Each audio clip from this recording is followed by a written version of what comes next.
Mari jemaat sekalian kita masuk dalam doa. Bapa kami yang ada di surga, kami sungguh bersyukur Tuhan, pagi ini kami boleh kembali datang di rumah Tuhan yang kudus. Kami boleh beribadah, kami boleh disambut oleh kasih-Mu yang menyambut kami sebagai anak-anak-Mu. Dan Bapa, kami menyadari bahwa rancangan-Mu sempurna. Tuhan, Engkaulah Allah yang berdaulat, yang telah mengenal kami dan telah memilih kami sebelum dunia diciptakan. Pagi ini Bapa, kami akan kembali membuka firman-Mu dan merenungkannya. Kami mau belajar tentang arti kasih karunia Tuhan yang ajaib, yang kami perlu hargai dan kami tidak terima dengan asal-asalan. Tuhan, kuduskan kami dan pakai hamba yang terbatas ini untuk menjelaskan firman Tuhan dengan sederhana dan mudah dimengerti untuk menjadi berkat bagi umat-Mu di tempat ini. Bapa, biarlah Engkau boleh menyatakan isi hati-Mu kepada kami, dan Roh Kudus Tuhan boleh menerjemahkannya ke dalam hati dan pengertian setiap kami. Demi nama Tuhan Yesus kami berdoa. Amin. Shalom saudara sekalian. Saya senang sekali hari ini boleh kembali melihat jemaat GKY Pluit yang Tuhan sangat cintai.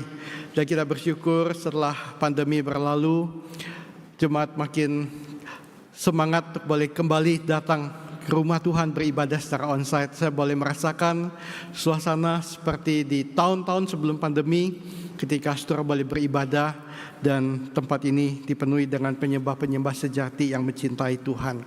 So sekalian, hari ini saya diberikan sebuah tema do not take it for granted. Ya, cuma saya pikir kita gereja Chinese ada di Indonesia, ya nggak pakai bahasa Inggris deh, saya pakai bahasa Mandarin dan pakai bahasa Indonesia. Saya menerjemahkan, jangan anggap remeh anugerah Tuhan. Cuma sekalian, kita akan membahas satu perikop di surat 2 Korintus pasal yang ke-6, tapi saya akan mengajak kita membaca 4 ayat pertama, fokus di bagian ini dulu. Mari kita bangkit berdiri, kita akan baca secara silih berganti. Saya akan bacakan ayat 1, saudara ayat 2, demikian seterusnya sampai ayat yang keempat. Sebagai teman-teman sekerja, kami menasihatkan kamu supaya kamu jangan membuat menjadi sia-sia kasih karunia Allah yang telah kamu terima.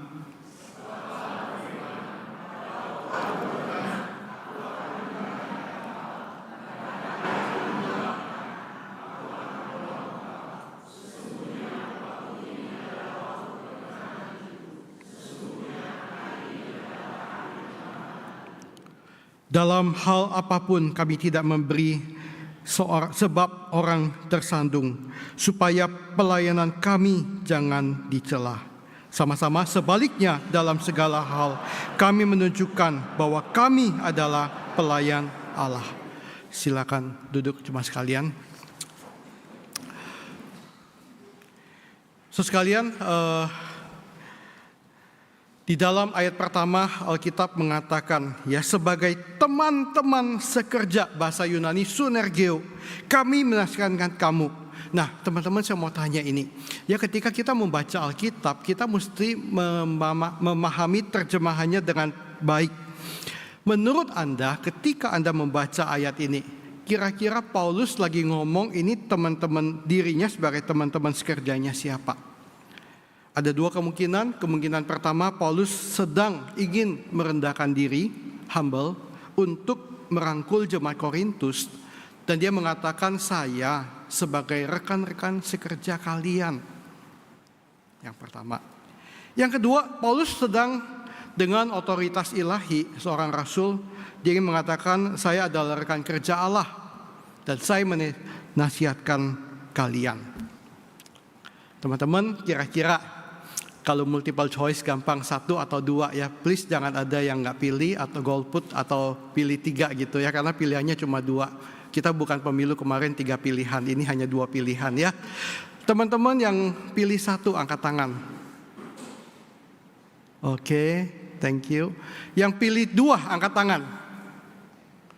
Aduh, di Pluit banyak golput ya.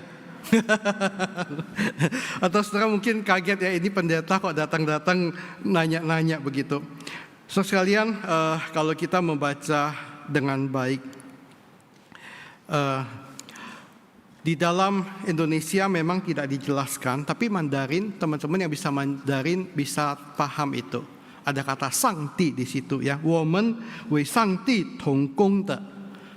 Di dalam versi terjemahan Inggris, hampir 75% versi terjemahan menerjemahkan dengan jelas. Contoh NIV, as God's fellow workers we urge you.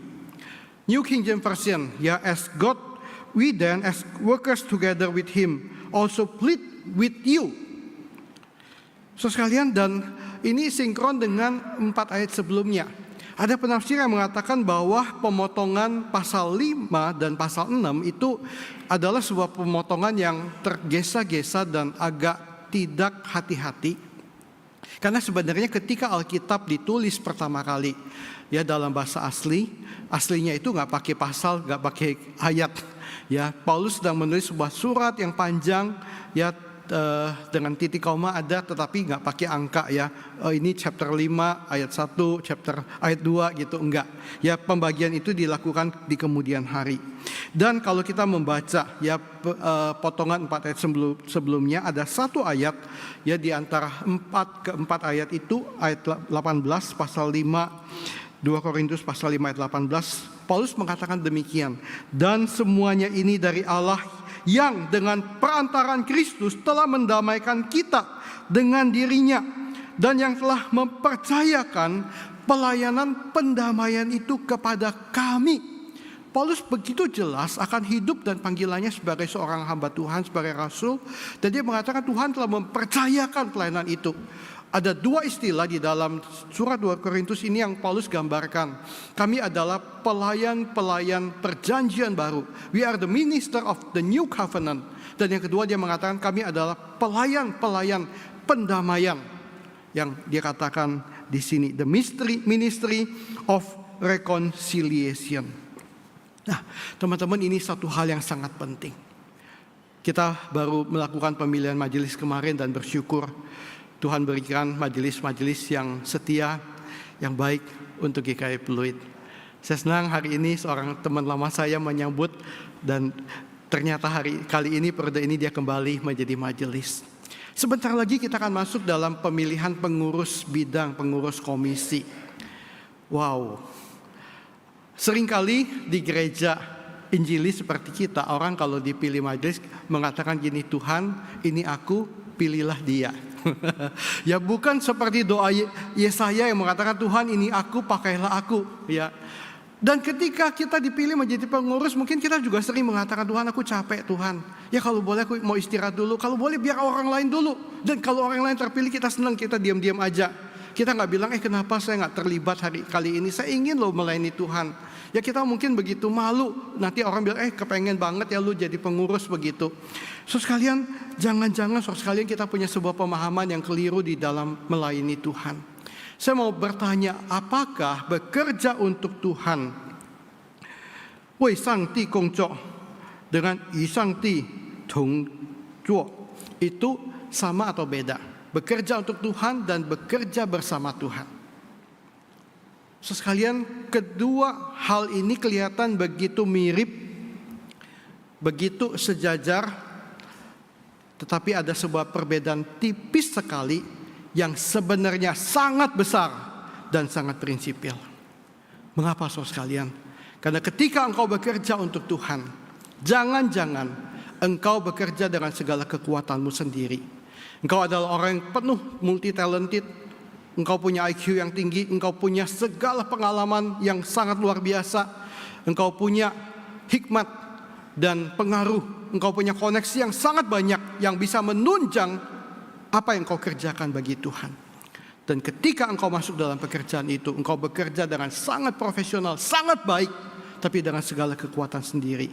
Dan apa yang akan terjadi adalah kita akan cepat lelah, kita akan cepat kehabisan segala sumber daya kita. Dan itu menjadi sebuah momen yang Tuhan akan kerjakan dan izinkan sampai kita berjumpa dengan Dia, sampai kita berlutut dan kita bilang Tuhan aku udah gak sanggup, aku membutuhkan Tuhan. Tetapi ketika engkau bekerja dengan Tuhan, Ya, di dalam Alkitab ada sebuah istilah di dalam Kristus, en Christo. Itu adalah sebuah istilah trademark dari Paulus yang dia sering tuliskan di dalam surat-suratnya. Dan di dalam Kristus atau di dalam Tuhan. Ya, ketika Tuhan Yesus sendiri mengatakan abide in me, tinggallah di dalam aku dan aku di dalam kamu, itu adalah sebuah relasi yang begitu indah. Dan ketika engkau bekerja di dalam Tuhan, engkau bekerja bersama Tuhan, disitulah kekuatan yang berlimpah dari Tuhan diberikan kepada kita, dan kita tidak kelelahan lagi. Sebuah buku yang sangat terkenal ditulis oleh Henry Blackaby. Ya, orang ini baru dipanggil Tuhan beberapa waktu yang lalu, ya, dalam kalau nggak salah di kurun waktu 1 tahun terakhir kemarin. Dia punya sebuah buku Experiencing God yang sangat terkenal, dan dia berkata begini, carilah di mana Allah sedang bekerja dan bergabunglah dalam pekerjaannya. Ya, kita jangan berkata Tuhan berkati, aku mau bekerja ini untuk Tuhan loh, gitu ya. Tuhan, aku mau mengerjakan ini dan tolong berkati aku. So sekalian, sorry to say, itu bukan pekerjaan Tuhan. Itu engkau sedang ingin mengerjakan sesuatu dari pikiranmu, engkau sedang mendikte Tuhan untuk memberkatimu, mengerjakan ambisimu. Henry Blackaby mengatakan orang yang mengalami Tuhan, berjumpa dengan Tuhan, dia akan mencari di mana Tuhan bekerja dan bergabung dengan pekerjaannya. Dan di dunia ini sebenarnya ada lebih banyak orang yang mau bekerja untuk Tuhan dibandingkan bekerja bersama Tuhan. Bekerja untuk Tuhan itu salah nggak? Enggak. Sangat rohani, sangat baik. Di luar sana ada banyak orang yang nggak mau bekerja untuk Tuhan. Di luar sana ada banyak orang komplain, ngapain lu ke gereja lagi, sibuk banget gitu. Sampai ada orang yang mau melayani Tuhan, itu sangat baik sekalian. Tetapi di dalam spirituality theology, ya, di dalam kita mengenal kedalaman iman yang lebih sungguh, kita akan menemukan ini adalah sebuah perbedaan yang sangat besar yang perlu kita alami dan kita pelajari. Ketika engkau betul-betul ingin datang di hadirat Tuhan dan berjumpa dengan Tuhan. Pagi ini Rasul Paulus memberikan kita sebuah teladan yang baik. Dia mengatakan kami sebagai orang-orang yang bekerja bersama-sama dengan Allah. Based on hubungan itulah kami memberikan nasihat ini kepadamu.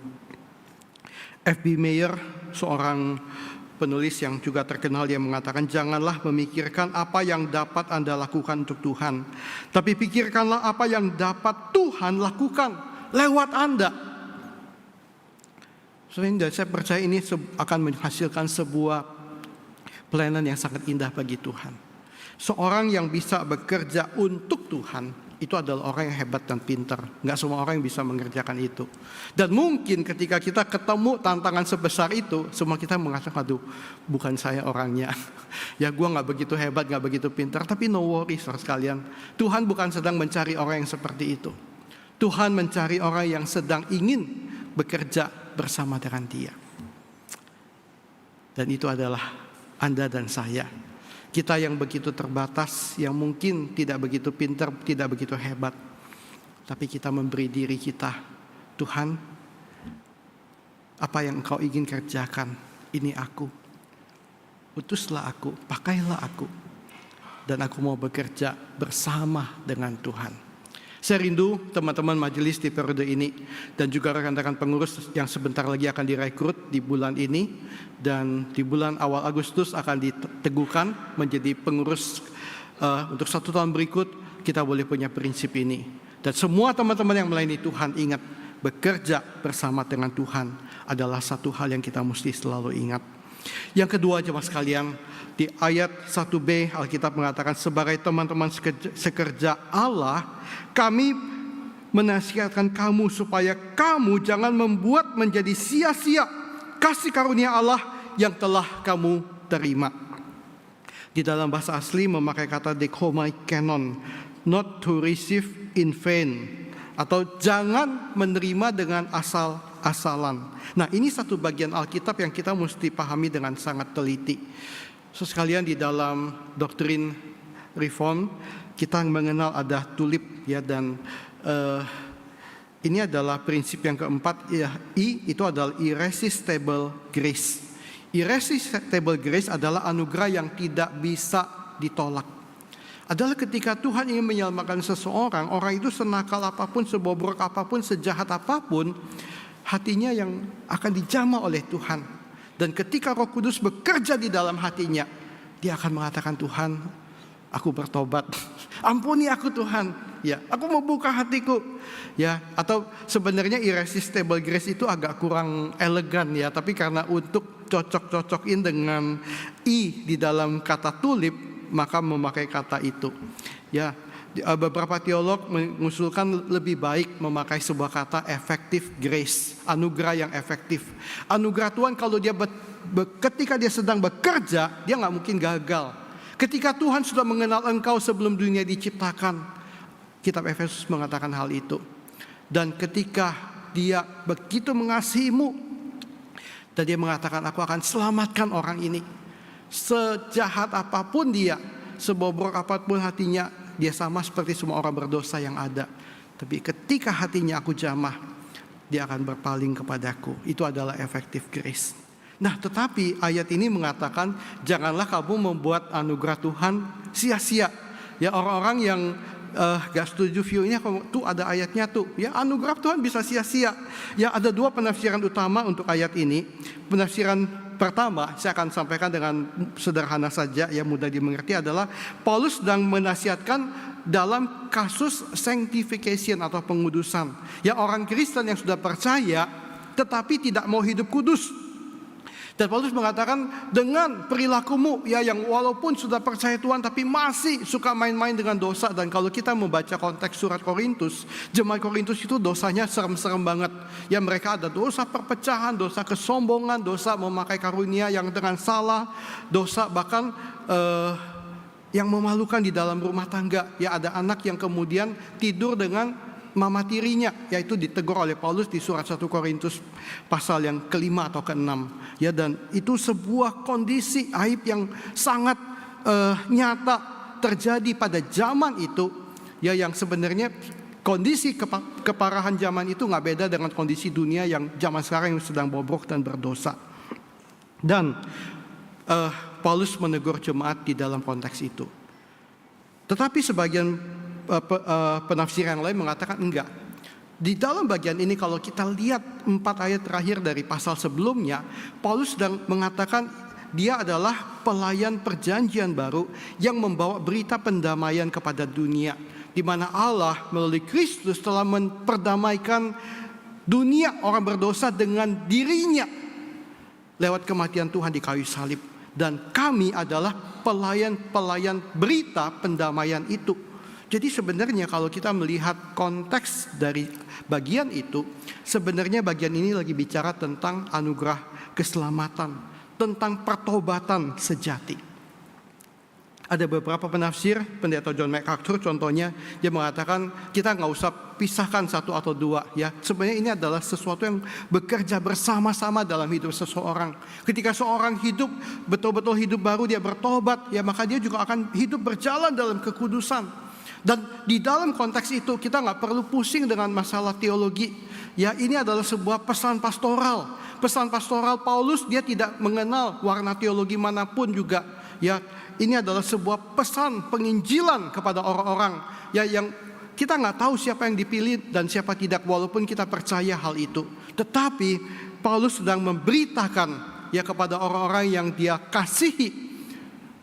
Dan dia mengatakan jangan kita menerima anugerah Tuhan dengan asal-asalan. Ya, mungkin ini terjemahan yang lebih tepat, bukan sia-sia tapi asal-asalan. So sekalian, apakah mungkin kita menerima anugerah Allah dengan asal-asalan? Sangat mungkin. So sekarang kita bagian poin kedua yang saya ingin katakan, kalau yang tadi adalah bekerja bersama Tuhan, yang kedua adalah hargai anugerah Tuhan. Kita jangan pernah memperlakukan anugerah Tuhan dengan asal-asalan. Pendeta Dietrich Bonhoeffer mengatakan satu kalimat, cheap grace is the deadly enemy of our church. We are fighting today for costly grace. Ya, banyak orang menganggap anugerah Tuhan itu murahan. Saking itu diobral, saking itu dikatakan bahwa Tuhan itu begitu baik, Tuhan maha kasih, Tuhan tidak menghukum dosa manusia. So sekalian, dan kemudian manusia berdosa yang mendengar berita yang begitu nyaman, begitu enak ini mengatakan, waduh enak banget ya. Kalau gue percaya Tuhan, gue mau berdosa pun kan udah ada jaminan keselamatan. Ya gue gak bakal masuk neraka. Ya, muda, foya-foya, tua kaya raya, mati masuk surga. Betul gak? So sekalian, sorry to say, itu sebuah prinsip hidup yang salah. Ya, Tuhan tidak memanggil kita seperti itu. Dan Dietrich Bonhoeffer begitu marah dengan kehidupan gereja di zaman itu.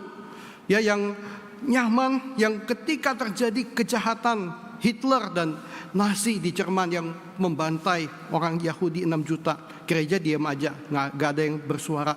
Dia salah satu pendeta yang berani bersuara dan ditangkap dan dihukum mati.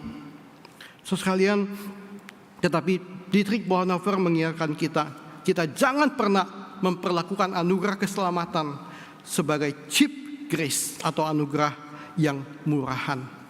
Grace is free, anugerah itu diberikan dengan cuma-cuma. Tetapi dia tidak murah karena dia dibayar dengan tebusan darah Tuhan Yesus di kayu salib bagi setiap kita. So sekalian belajar take it for granted. Saya punya sebuah kisah. So sekalian 3 tahun yang lalu keluarga kami mendapatkan anak-anak anjing yang lahir, Shih Tzu.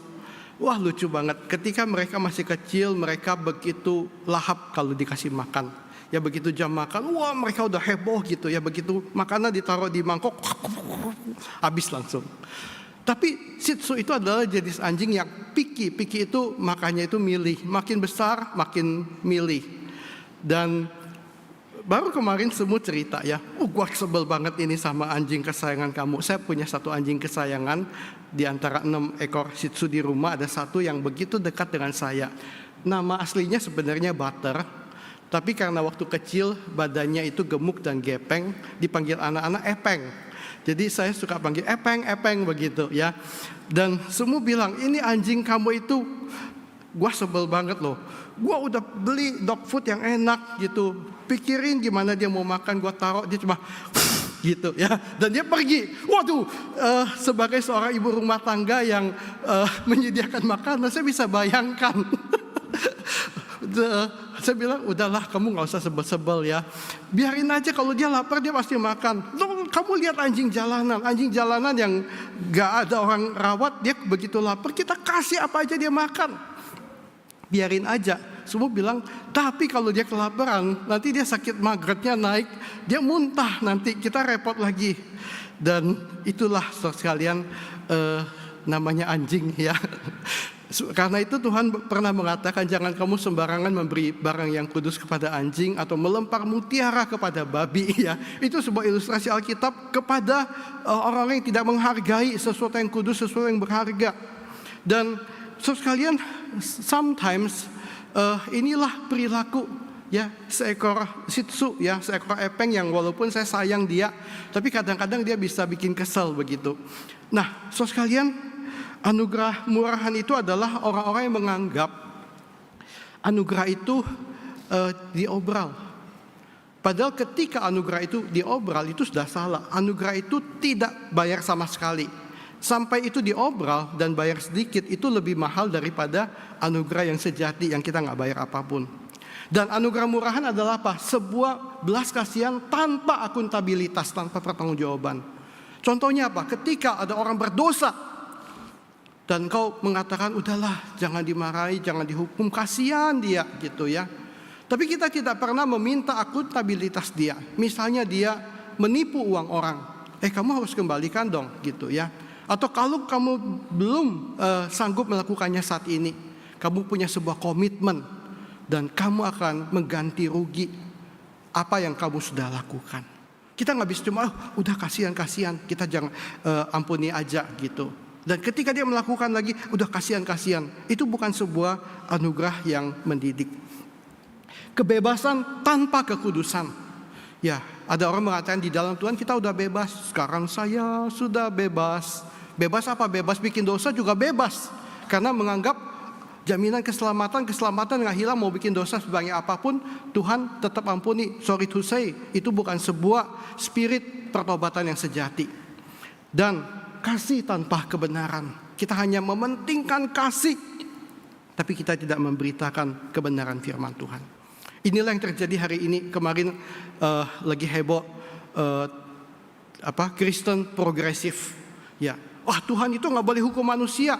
Ya, masa Tuhan menciptakan manusia dalam gambar rupanya, dia hukum gitu. Ya, itu Tuhan Yesus mati di kayu salib nggak masuk akal.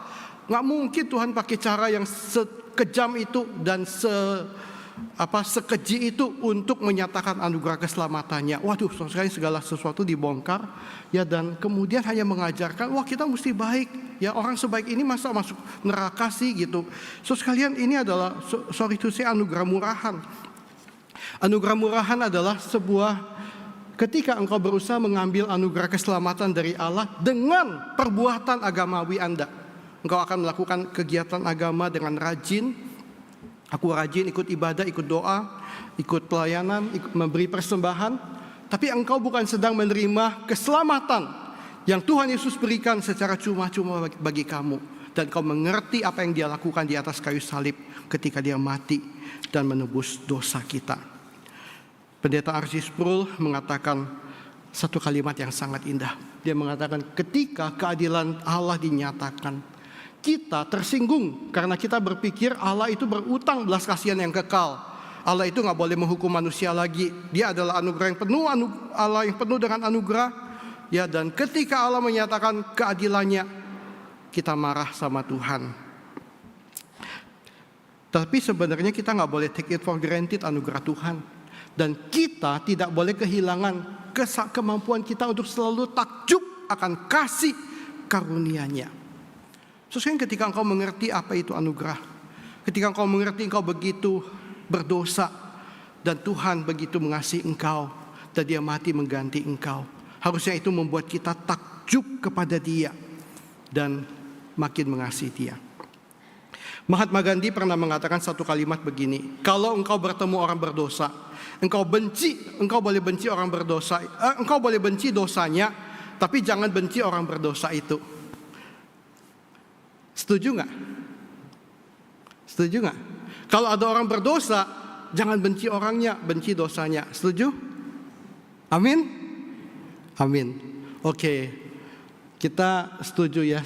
Tapi kalau ada orang mengatakan Tuhan membenci dosa, tetapi dia mengasihi orang berdosa, setuju apa enggak? Setuju juga. Sekalian yang atas setuju? Oke, setuju ya. Yang bawah orang Kristen setuju nggak? Tuhan membenci dosa tapi mengasihi orang berdosa. Yang bilang setuju angkat tangan. Agak jelas berdiri deh kalau gitu. Ayo berdiri. Yang setuju berdiri. 1, 2, 3, puji Tuhan, terima kasih. Kita belajar sama-sama, jangan sungkan ya. Saya bukan sedang ingin bikin Anda salah atau apa. Yang bilang gak setuju, angkat tangan dan berdiri. Ada? Yang bilang musuh yang pertama gue setuju, tapi yang kedua gue gak setuju, angkat tangan dan berdiri. Teman-teman mau tahu jawabannya gak? Mau? Teman-teman, kalimat ini bahaya. Dan mestinya kita memahami, kita harus bilang enggak. Kita enggak setuju. Kaget kan? Saya akan memberitahu Anda begini. Seorang teolog mengatakan gini, dosa itu enggak bisa eksis tanpa dengan sendirinya. Dosa itu tidak punya kualitas moral terpisah dari pelakunya. Dosa itu bukan pribadi yang kita bisa benci. Dosa itu bukan manusia. Dosa itu adalah sebuah perbuatan. Dan dosa menjadi dosa ketika dia dihidupi dan dilakukan oleh manusia. Dosa definisinya adalah sesuatu yang engkau lakukan. Kesalahan itu jatuh pada diri Anda. Itu sebabnya Tuhan murka kepada Anda. Dan murka Allah ditujukan kepada Anda dan dia akan menghukum Anda. Sorry, mungkin kalimat saya agak menghakimi saudara. Tapi ketika saya mengatakan kata Anda, itu termasuk saya. Kita orang berdosa itu. So sekalian, dosa itu baru ada ketika dia dihidupi dan dilakukan oleh seorang manusia. Pendeta John Piper mengatakan begini, dosa bukanlah dosa kecuali dilakukan oleh hati yang berdosa. Ada di sini dia. Dosa adalah ekspresi anti kepada Tuhan, kerusakan manusia di dalam hati manusia. Kehendak berdosa disebabkan oleh hati yang berdosa. Dosa tidak bisa berada di luar sana melayang-layang dengan keberadaannya sendiri menjadi sebuah konsep yang abstrak. Dosa ada di dalam hati. Kalau enggak, dia bukan apa-apa. Dosa ada di dalam diri manusia yang melakukannya. Kita buang ke dosa ke neraka, dosa nggak menderita. Karena dia hanya sebuah konsep abstrak. Yang akan menderita di neraka adalah manusia berdosa yang dihukum di situ. So sekalian, ketika saya berkhotbah hal ini mungkin itu tidak populer dan orang mengatakan ini pendeta kok khotbahnya tentang neraka, tentang hukuman, ya khotbah tentang berkat kayak begitu. Tapi ini adalah bagian Alkitab yang kita harus mengerti. Dan ketika kita membaca Alkitab baik-baik, teman-teman, saya akan tunjukkan ayat-ayat yang membuat kita kaget. Yang mungkin kita selama ini pernah baca, tapi mungkin kita baca sepintas dan kita lewat. So sekalian, Alkitab dengan jelas mengatakan God does hate sinners. Tuhan benar-benar benci pada manusia berdosa. Saya tunjukkan ayatnya. Mazmur 5 ayat 4-5. Sebab engkau bukanlah Allah yang berkenan kepada kefasikan. Orang jahat takkan menumpang padamu. Pembual tidak akan tahan di depan matamu. Engkau membenci semua orang yang melakukan kejahatan. Teman-teman, kalau baca ayat ini, yang Tuhan benci dosa atau orang berdosa? Orang berdosa. So sekalian, Tuhan benci orang berdosa. Dan Alkitab mengatakan, dan kita mesti mengamini, Mazmur 11 ayat 5, Tuhan menguji orang benar dan orang fasik, dan ia membenci orang yang mencintai kekerasan. Tapi di balik semua ini ada satu kabar baik yang saudara perlu dengar dengan sungguh. Tuhan betul membenci orang berdosa. Tapi paradoksnya adalah di waktu yang sama Tuhan juga mencintai orang berdosa. Sehingga kalimat tadi, kalau Tuhan benci dosa, mencintai orang berdosa, itu nggak lengkap, itu salah. Tapi Tuhan benci dosa, Tuhan mencintai Tuhan juga membenci orang berdosa. Dan di waktu yang sama Tuhan mencintai orang berdosa. Itu adalah sebuah paradoks yang membuat kita terkaget-kaget di hadapan Tuhan. Kebencian dan kasih terjadi secara simultan ketika Allah memandang orang-orang berdosa yang menjijikan, jahat, penuh pemberontakan, korup, dan tidak menghormati Dia. Dan kita harus mengatakan dosa adalah dosa. Kita nggak boleh menganggap, udahlah nggak apa-apa, cincai. Ya kita orang Chinese paling senang, udah cincai lah gitu ya. Tuhan nggak bisa cincai dengan dosa. Dosa itu serius di mata Tuhan, saudara sekalian.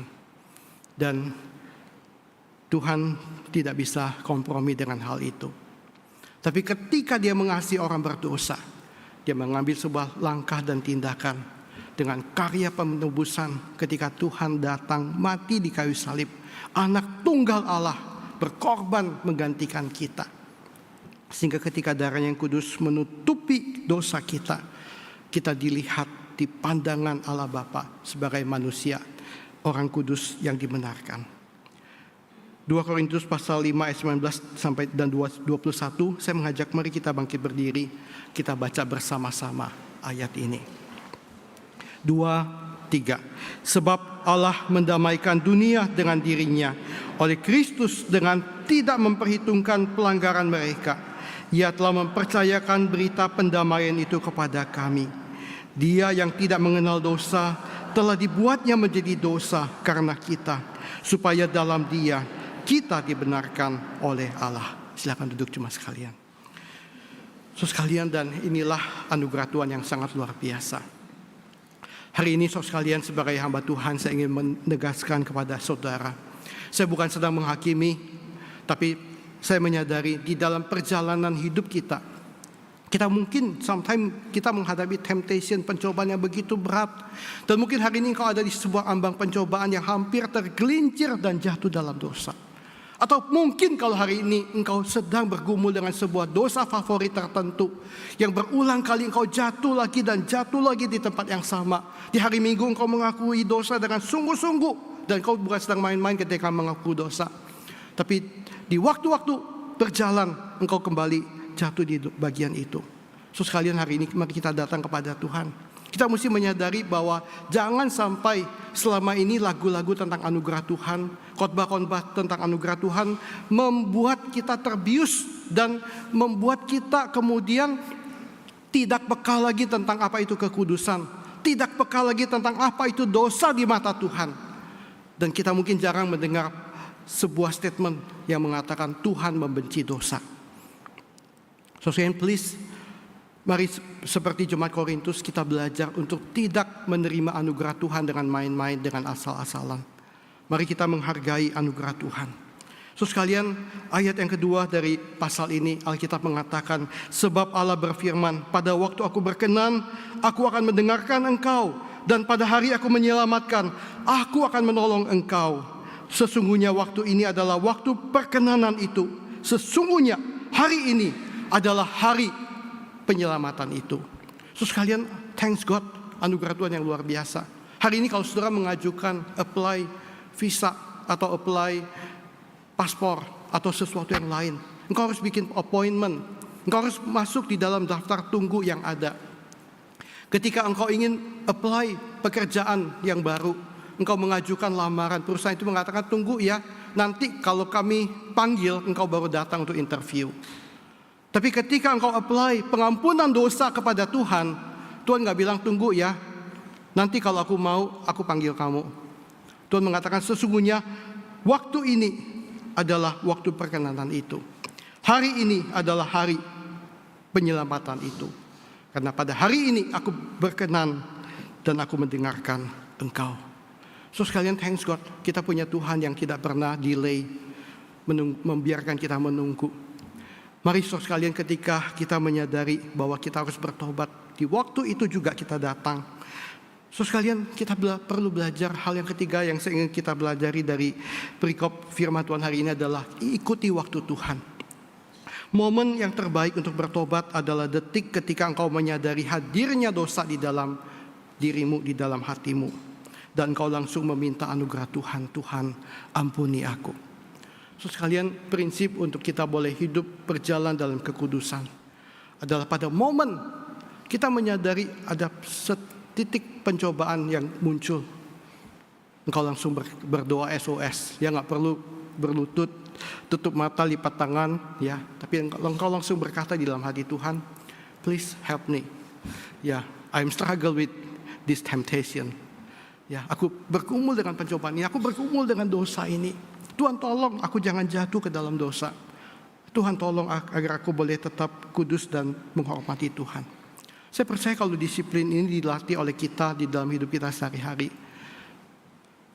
akan ada lebih sedikit orang Kristen yang asal-asalan. So kita seringkali sedih mendengar bahwa di dunia marketplace di luar, orang-orang kadang menertawakan, kalian orang Kristen juga sama aja. Teman kita yang itu, ya memang dia dari dulu brengsek, dia gak pernah ke tempat punya agama, gak pernah ke kelenteng, gak pernah ke gereja, gak pernah ke masjid, kemanapun gak pernah. Ya kalau dia begitu, kita udah tahu. Tapi kalian itu loh, itu ya orang-orang yang di gerejamu, ya juga sama. Dan hari ini kita begitu kaget mendengar sebuah berita-berita di luar negeri, bagaimana orang-orang di level pemimpin denominasi, pemimpin agama, pendeta, ketika ditelusuri mereka punya track record yang sangat menyeramkan. Hari ini isu-isu LGBT masuk di dalam gereja dan itu sangat mengerikan. So sekalian, pergumulan melawan dosa dan kejahatan adalah sebuah pergumulan sepanjang waktu. Ya, dari awal manusia jatuh ketika penciptaan sampai Tuhan Yesus datang kedua kali, iblis akan dikalahkan dan dosa dihentikan pada waktu itu. Tapi sejalan dengan itu, sekalian sekalipun ya kuasa dosa, kuasa maut telah dipatahkan, tetapi sekalian kita masih ada di tengah dunia yang berdosa, dan kita perlu hidup di dalam kekudusan. Paulus mengatakan sebagai rekan-rekan sekerja Allah yang memberitakan berita pendamaian itu kepada dunia, kami menasihatkan kamu ya, supaya engkau jangan menerima anugerah Tuhan dengan asal-asalan. Mari hari ini sebagai umat Tuhan, kita bersyukur kita diberikan sebuah komunitas yang sangat kondusif. Tuhan memberikan gereja yang begitu baik kepada jemaat GKI Pluit. Tuhan memberkati dengan sebuah fasilitas tambahan yang sangat nyaman. Tuhan memberkati kita punya musik-musik ibadah yang sangat baik, yang membuat hati kita tertuju kepada Tuhan. Kita punya pengajaran-pengajaran yang sangat baik, mengajarkan tentang anugerah dan kasih Tuhan yang begitu luar biasa.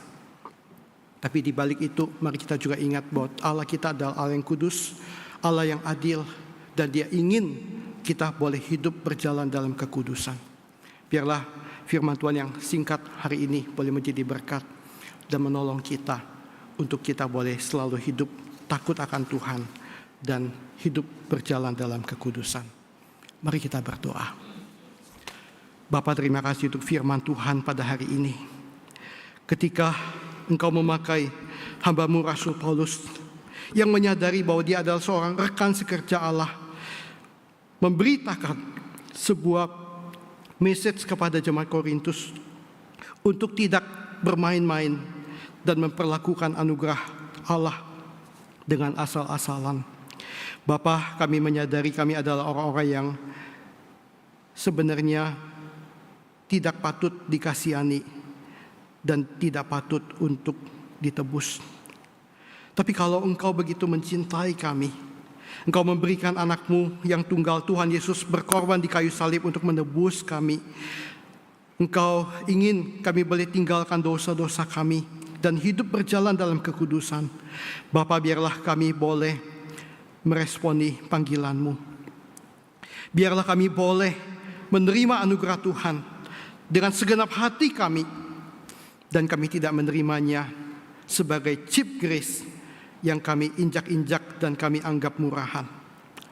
Bapa, tolong kami Tuhan untuk kami sungguh-sungguh mengasihi Engkau dengan segenap hati kami, dengan segenap jiwa kami, dengan segenap kekuatan kami dan akal budi kami. Bapa, berkati setiap jemaat-Mu di tempat ini. Hamba-Mu tidak tahu apa yang mereka hadapi dan gumulkan di tengah dunia hari ini. Tapi Tuhan, sebagai manusia yang masih hidup, kami punya pergumulan masing-masing. Bapa, kasihani kami dan tolong kami supaya kami boleh hidup berjalan dalam kekudusan. Kami boleh bertobat, kami boleh sungguh-sungguh memuliakan Tuhan melalui kehidupan kami. Terima kasih Tuhan, dengar doa kami. Demi nama Tuhan Yesus kami berdoa. Amin. Tuhan memberkati.